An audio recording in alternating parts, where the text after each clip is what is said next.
Yeah, students all across the Triad, as you guys know, are getting ready to start a new school year, but you can't learn on an empty stomach. That is right. So local dietitian Alice Smith has some lunch ideas to share that are full of nutrients and the all-important flavor. So here she is now joining us live. So Alice, good morning. Thank you so much for being with us as always.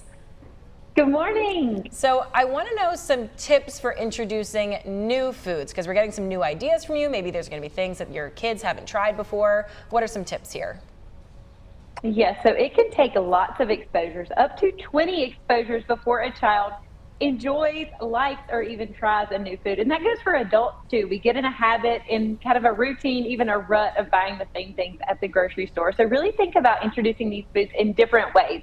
So you or the kids may not love raw broccoli or raw carrots, but would eat them cooked, or may not love them cooked, but would eat them raw in a dip, or you may not love a baked sweet potato, but sweet potato chips, you could not go wrong. The same with eggs. You or the kids may not love scrambled eggs, but if you make egg salad or do deviled eggs or have boiled eggs, you may enjoy those. So really think about just changing up the preparation and how you are presenting the same food, doing that in different ways.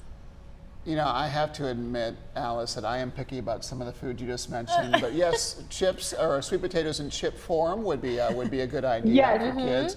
Yes, Don't look down your exactly. nose at me, ladies. Oh my goodness.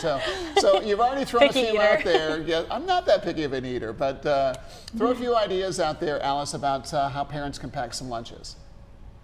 Yeah, so it doesn't have to be fancy. It doesn't have to be perfect. Just really think about a variety of different foods, adding color and adding balance to that. So when it comes to variety, think about what can you throw in there to add color as far as your bell peppers, your guacamole, avocado, your watermelon, cantaloupe, pineapple.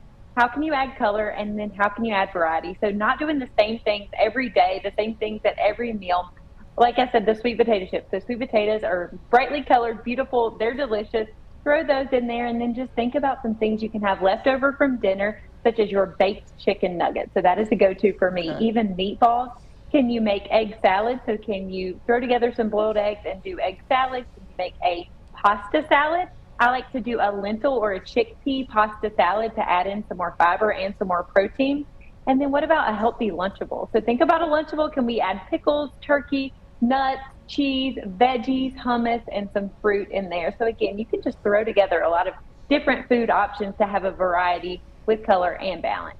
And we are in back to school season, so you know when the kids come home from school, they're starving, Yes, right? they need those They're always snacks. ravenous, and you don't want them to grab Yes. a packaged, processed, bag of chips, or I'm not going to say any brands out there. Right. But what are some healthy snack ideas that they can just quickly grab? Some examples you can share that are healthy but also convenient.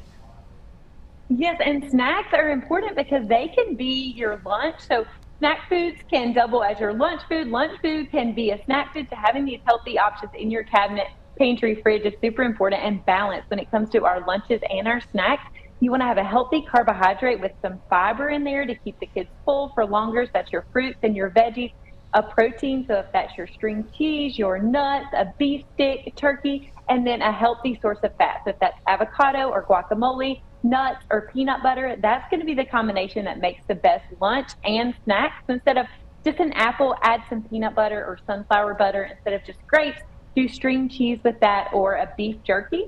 So really think about adding balance and then variety to your snacks too. I love edamame, that has protein too.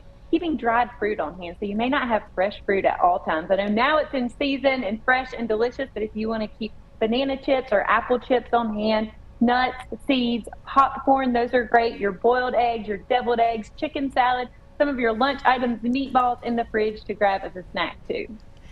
This Thank all you so sounds much, and looks Alice. so good. I mean, you've done it again. I mean, we have As always. we have so many ideas now to take with us. Thank you, as always, for joining us. And everyone at home will have today's segment posted on triadcw.com later on, so you can save it and share it. And you can also find more recipes and tips on aliceapproved.com or follow along on her Instagram.